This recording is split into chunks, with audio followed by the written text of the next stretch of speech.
mega nu nyaksian angin nu marengan laku lampah hirup urang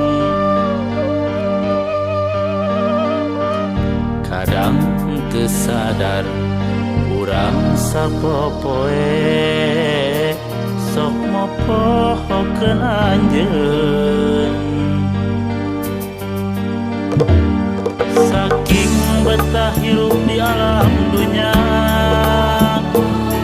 riweuh neangan harta banda dugi ka poho kana ibadah ampun Gusti ampun tenabdi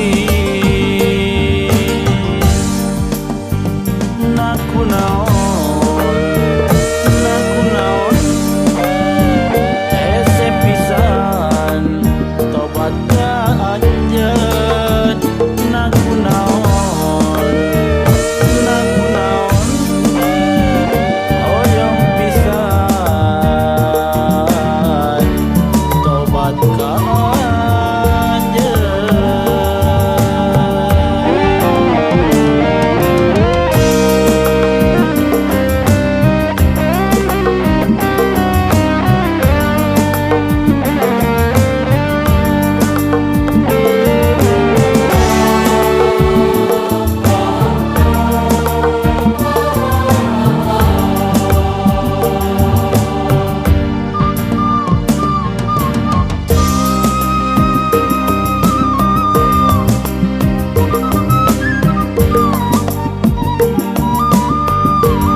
saking betah hirup di alam dunya